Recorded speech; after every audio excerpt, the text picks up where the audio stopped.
A room without books is like a body without a soul. If you have a garden and a library, you have everything you need. To be ignorant of what occurred before you were born is to remain always a child, for what is the worth of human life, unless it is woven into the life of our ancestors by the records of history? In times of war, the law falls silent. Read at every weight, read at all hours, read within leisure, read in times of labor, read as one goes in, read as one goes out. The task of the educated mind is simply put, read to lead. If we are not ashamed to think it, we should not be ashamed to say it. Not for ourselves alone are we born. Friendship improves happiness and abates misery by doubling our joys and dividing our grief. Gratitude is not only the greatest of virtues, but the parent of all others. For there is but one essential justice which cements society, and one law which establishes this justice. This law is right reason, which is the true rule of all commandments and prohibitions. Whoever neglects this law, whether written or unwritten, is necessarily unjust and wicked.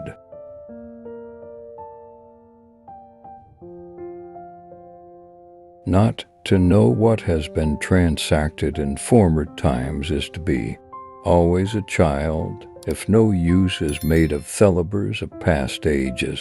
The world must remain always in the infancy of knowledge.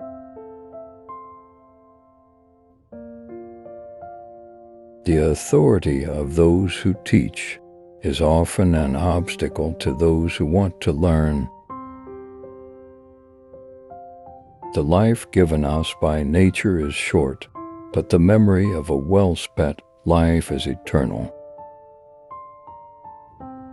For books are more than books, they are the life, the very heart and core of ages past, the reason why men worked and die, the essence and quintessence of their lives. While there's life, there's hope. The life of the dead is set in the memory of the living.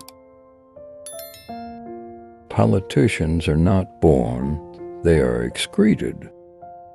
The face is a picture of, the mind with the eyes as its interpreter. The shifts of fortune test the reliability of friends. To study philosophy is nothing but to prepare one's self to die. The life of the dead is placed on the memories of the living. The love you gave in life keeps people alive beyond their time. Anyone who is given love will always live on in another's heart.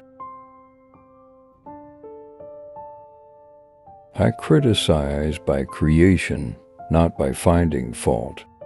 It is not by muscle, speed, or physical dexterity that great things are achieved, but by reflection, force of character, and judgment. What is morally wrong can never be advantageous, even when it enables you to make some gain that you believe it to be to your advantage. The mere act of believing that some wrongful course of action constitutes an advantage is pernicious.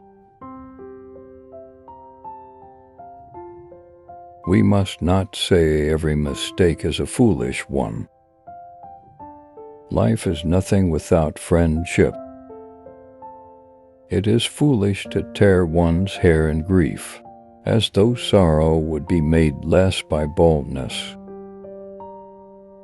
It is a great thing to know your vices.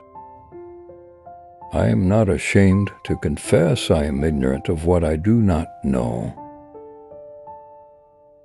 A happy life consists in tranquility of mind,